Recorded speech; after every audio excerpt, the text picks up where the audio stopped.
Top U.S. and Chinese officials have met face-to-face for the first time since President Joe Biden took office. The customary diplomatic pleasantries were quickly thrown aside. The two powers launched into scathing indictments, calling each side's national character into question. Among the issues brought up in the Alaska meetings were human rights, the coronavirus pandemic, and China's military buildup in the South China Sea. And from the very start, U.S. Secretary of State Antony Blinken wasted no time in calling out the Chinese delegation. We'll also discuss our deep concerns with actions by China, including in Xinjiang, Hong Kong, Taiwan, cyber attacks on the United States, economic coercion toward our allies. Each of these actions threaten the rules-based order that maintains global stability. That's why they're not merely internal matters, and why we feel an obligation to raise these issues here today. But China wasn't having any of it. Chinese Communist Party Foreign Affairs Chief Yang Jiechi fired back by questioning America's status as a leader on the global stage. When talking about universal values or international public opinion on the part of the United States, we hope the U.S. side will think about whether it feels reassured saying those things. Because the U.S. does not represent the world, it only represents the government of the United States. All right, let's get more on this meeting now. We have Jessica Berlin with us. She's a U.S. political analyst based here in Germany. And we also have correspondent Fabian Kretschmer in Beijing. Welcome to you both. Jessica, let's start with you. This wasn't exactly a promising start in this first face-to-face meeting, was it? No, Sumi, not at all. The Biden administration has really come out swinging here. And as you said, the Chinese are having none of it. I would say that this was not an accident. We might call it an inauspicious start, but I think the Biden administration is trying to redraw the lines and really show China that America is back, is aiming to lead, and is going to reset this relationship starting from day one. All right, Fabian, let's come to you. As we said, there's been strong pushback here from China. So what do you think this tells us about Beijing's view on this relationship? Well, Beijing perceives itself as a rising global power.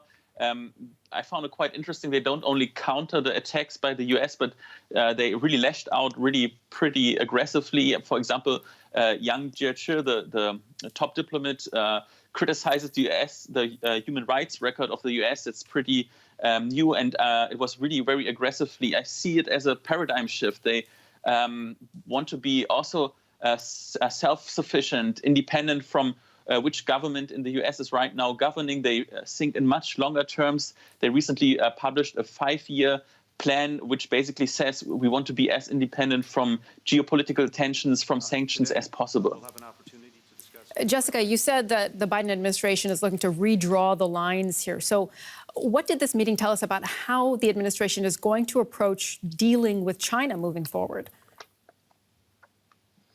Yes, well, this aggressive statement was also to show China that they know they're watching and they're drawing the line looking at two major topics, Taiwan and North Korea.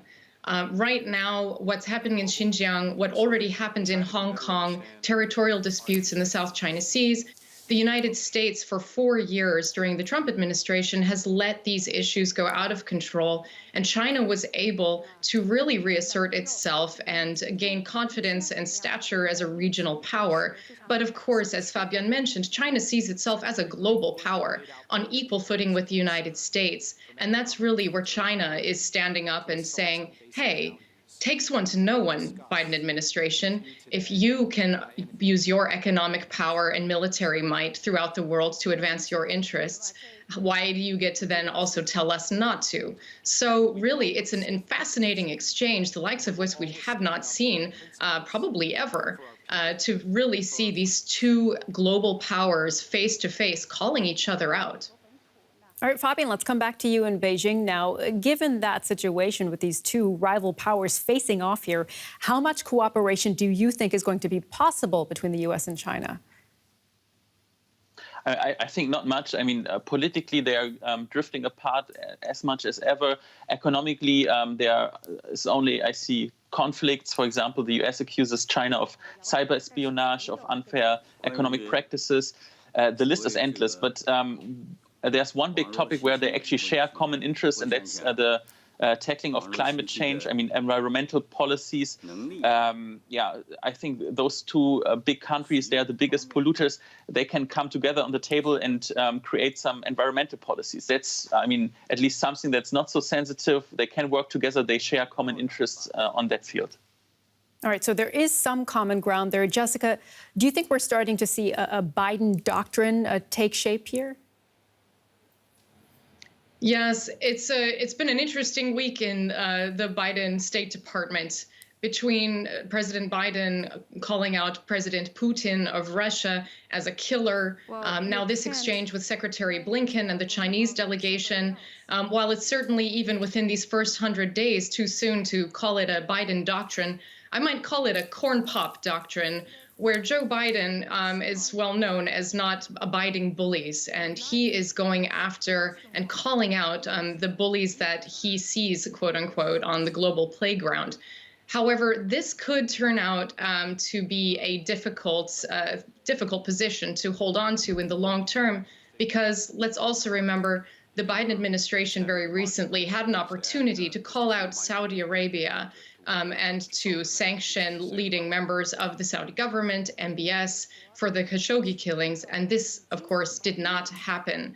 So is the Biden administration, is the corn pop doctrine going to only go after bullies when it's in the interest of the United States? And if so, is that any different to how U.S. foreign policy has always operated? So it's been a very, very interesting couple of weeks in what is sure to be a very eventful year in this space. Okay, if it's going to be an eventful year in the space, Fabienne, one more question for you in Beijing. What is the biggest priority for China in this relationship with the U.S.? I think, Trump implemented a lot of tariffs on Chinese goods. I think that China is mostly concerned on all the restrictions also for technological imports, for example, semiconductors. I think they want to get rid of the tariffs, but I don't see that happening anytime soon. Very interesting. Correspondent Fabienne Kretschmer there in Beijing, Jessica Berlin here in Germany. Thank you both very much. Thank you.